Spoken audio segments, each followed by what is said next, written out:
Y nos vamos a Colombia. Ahí está Francisco Espinel, el corresponsal de Colombia, para hablarnos de cómo está la campaña electoral en ese país.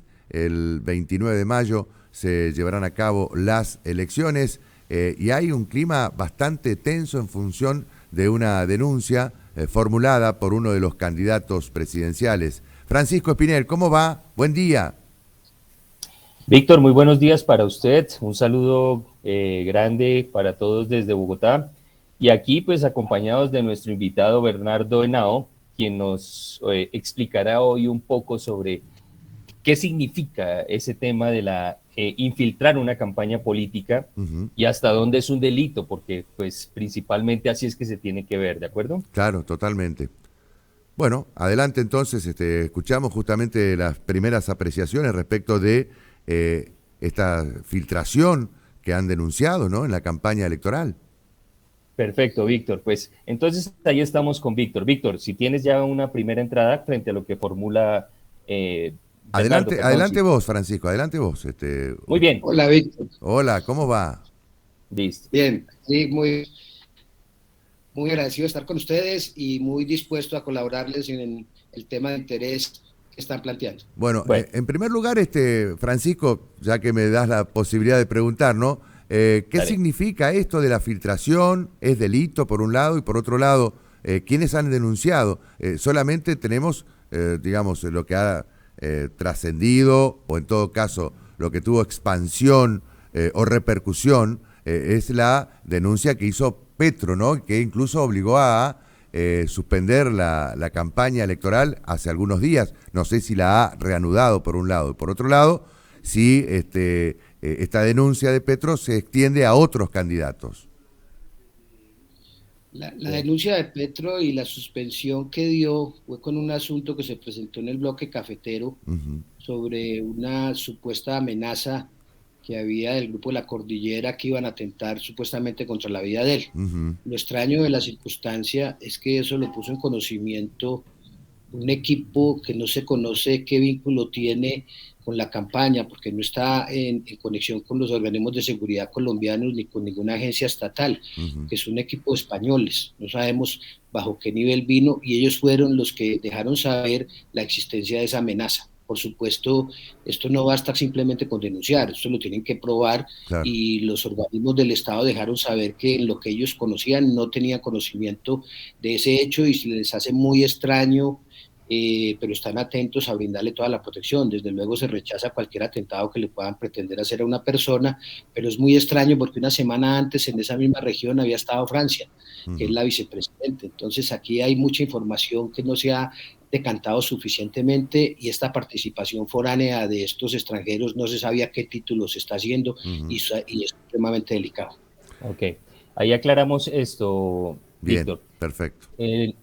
Francia es Francia Márquez, la que es la fórmula vicepresidencial Ujú. de Gustavo Petro, ¿de acuerdo? Y Claro, de es la acuerdo. persona que, como dice Bernardo, ya había estado en esa zona y curiosamente no había pasado nada. Claro. Pero, pero coyunturalmente o coincidencialmente, como ustedes lo quieren entender mejor, pues surgen estas amenazas precisamente en el momento en el que estaban las denuncias por infiltración, por infiltración de la campaña de a la campaña de Federico Gutiérrez por parte de la campaña de Gustavo Petro. Ahí está. Y sobre eso es que quisiéramos preguntarle mucho a Bernardo. Mm. Bernardo, ¿qué significa infiltrar las comunicaciones? ¿Por qué se No, puede considerar un delito? ¿De acuerdo? es delito porque infiltrar es hacerle espionaje, o Mm. sea, sencillamente no, uno no puede entender y en este caso pues fue un abogado del Río que fue el que expresó que habían infiltrado la campaña. Desde luego, en una entrevista que tuvo inclusive con Semana, con Vicky, pues él reiteró lo de la filtración, después quiso decir que él no había dicho eso, pero al aire y le ponían los mismos videos y al audio y es clarísimo que había dicho que la había infiltrado Ujú. Miguel Ángel del Río. Desde luego, la campaña del presidente aspirante Fico Gutiérrez o Federico Gutiérrez procedió a denunciarle penalmente, porque aquí no solo es una falta ética, sino que es una falta, un delito en el que se ha incurrido y el abogado Miguel Ángel reaccionó agresivamente, también dejó, como él siempre pretende, que también iba a proceder a denunciar en la compra de votos, pero es que esos son hechos totalmente aislados. Acá lo que quedó claro es que él confesó ante el país que había entrado la campaña de Federico Gutiérrez. Perdón, esto último no se escuchó, no se alcanzó a interpretar bien. ¿Lo podrías Que repetir, El por confesó ante el favor? abogado al país. aire, Ujú, en la entrevista de semana, ujú. dejó saber y dejó conocer y confesó que habían infiltrado la campaña de Federico Gutiérrez. Ah, hay una confesión entonces.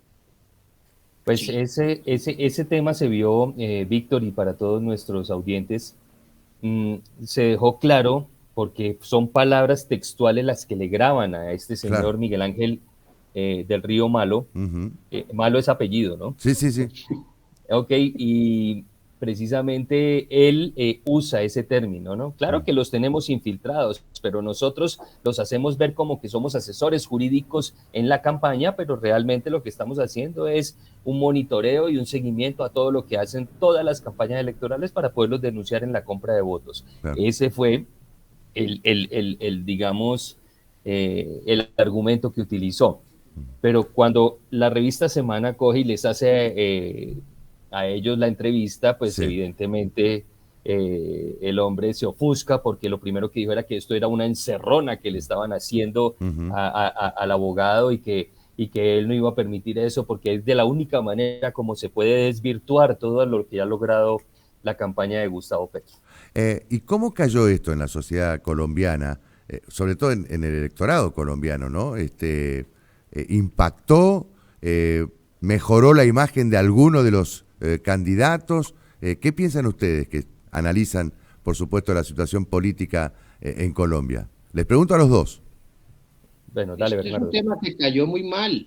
Es que uno no puede, de buenas a primeras, en la cercanía que tiene este abogado con la campaña, venir a aceptar la ocurrencia y de haber incurrido en esa conducta. Eso es de gravedad inmensa. Lo que pasa es que esta campaña viene de error en error, o sea, permanentemente están cometiendo errores y cometen errores e inmediatamente tratan de negarlos o decir eso, Ujú. como ocurrió con el pacto de la picota, el perdón en general que querían dar a toda la gente que estaba allí para buscar beneficios. O sea, cada momento generan más errores que repercuten en el electorado. Desde luego, nosotros ahora el 29 de mayo veremos la verdadera encuesta y la realidad de cómo han sido estas situaciones, pero los hechos que se han conocido son de una gravedad inmensa y no pueden caer bien de que una campaña se sienta con derecho a ir a escuchar a otra. Eso es un delito previsto en el artículo 192 del Código Penal y por ese hecho le pusieron la denuncia a este abogado. Víctor, además es evidente que pareciera que cualquier recurso o cualquier estrategia que se utilice en campaña electoral, pues es válida, ¿de acuerdo? Y entonces pueden surgir estas actuaciones indebidas y la gente, pues evidentemente tiene que ser también mejor dicho, crítica frente a la forma de actuar de un candidato, porque abiertamente no se puede decir que se está espiando, Claro. ¿sí? Porque infiltrar significa espiar, ¿de acuerdo? Y después entonces, cuando crece cuando crece este escándalo, Ujú. entonces pues salen después todos sus asesores políticos, que son unos estrategas brillantes, a decir puntualmente que en estos momentos tiene que suspender la campaña del señor Gustavo Petro porque tiene unas amenazas contra su vida. ¿Encuestas? ¿Qué dicen? ¿Qué están midiendo? ¿Cuál es el pulso?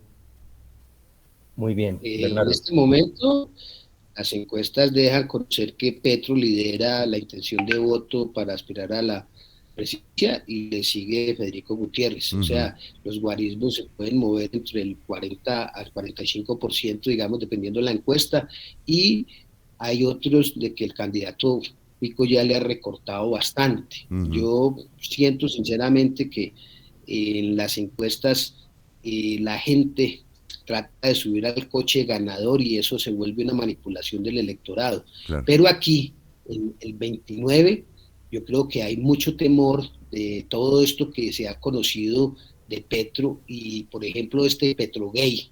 es claro, similar al Watergate, claro. que así lo han llamado, tendrá su impacto. La gente, en lo que yo aspiro y conozco y analizo, es el voto silencioso. No, no les gusta dar mucha opinión, no les gusta comentar, pero sí van a llegar en la urna a expresarlo. No creo que en la primera vuelta del 29 de mayo vaya a haber un ganador. Van a salir seguramente ellos dos y los otros aspirantes pues ya tendrán que decidir en la segunda vuelta con quién van a proceder a adherirse, pero todo apunta a que sean estos dos los que pasen la segunda vuelta, pero en la primera no va a haber elección, creo yo. Ahí, Sí, Víctor, Francisco, perdón. Sí, adelante, Francisco. hay un tema de todas maneras en la opinión pública, sobre todo en la gente que tiene un poco de punto crítico en la credibilidad que están teniendo las encuestas en estos momentos, ¿de acuerdo? Porque Sí, parece que hubiera también una manipulación. claro. Las encuestas responden al que las paga seguramente y sabemos nosotros que la inversión de la campaña o de las campañas pues ha sido grandísima, pero pareciera que todas esas campañas cuando quieren mostrar resultados es de alguna manera desestabilizar eh, la intención de voto de un candidato o el otro, ¿de acuerdo? Ujú. Entonces, la gente ha perdido mucha credibilidad en las encuestas en estos momentos y como lo dice Bernardo, el 29 va a ser el 29 de mayo va a ser el mejor medidor para nuestros colombianos que van a decidir puntualmente, como lo dice también Bernardo, seguramente por Federico o por Gustavo Petro, Ujú. y los candidatos que queden en tercer y cuarto lugar, pues tendrán que buscar a quienes se adhieren. Claro. En tal caso, digamos, la elección está polarizada. ¿Alguno llega a ganar en primera vuelta? No creería que alcance. Ujú. Hay un problema que hay que resolver de fondo, los partidos están en ello, hay una reclamación fuerte, y es la actuación del registrador. Claro. Sobre la base de que lo que pasó en la pasada elección de las legislativas, dejó Ujú. saber que el preconteo versus el escrutinio final tuvo una diferencia de 1.025.000 votos según él aceptó o de 1.500.000. Ujú. Eso tiene inmensamente preocupados a todos los partidos y a los electores y pues hay de todo tipo de manifestaciones e insinuaciones de conductas que están pidiendo que haya las mayores garantías en la elección presidencial. Hay mucho miedo sobre cómo va a ser esa participación de la registraduría. Bueno, veremos, seguramente en los próximos días vamos a tener otro panorama respecto Sí. de las elecciones en Colombia. Francisco y Bernardo, le agradecemos muchísimo que hayan hablado con nosotros, que nos hayamos conectado a través de Vorterix Litoral. Con mucho gusto, Víctor, y un saludo muy especial para todos los oyentes. Gracias. Ahí estaba. Víctor, Sí, Francisco, gracias. un abrazo muy grande, ya sabes, y por ahí tenemos unas noticias internacionales también muy importantes que en otro momento podremos contarles a ustedes, como por ejemplo la extradición de el señor Otoniel, ¿no? De Ajá. acuerdo de este máximo cabecilla que por fin se logró desentrabar ese problema que había con el Consejo, mejor dicho, con las Cortes y que habían desestimado Sí. la posibilidad de extradición de este señor, Ajá. pero finalmente se logró dar. Entonces podremos hablar de eso más adelante. Dale, sí, con mucho gusto y seguramente mañana con más tiempo desarrollamos este tema. ¿Te parece, Francisco? Perfecto, Víctor. Un abrazo muy grande y saludos a todos nuestros oyentes. Un amigo desde Bogotá. Gracias, Francisco Espinel, Bernardo Henao, entonces con nosotros a propósito de las elecciones en Colombia y de esta extradición de la que va a hablar mañana seguramente Francisco.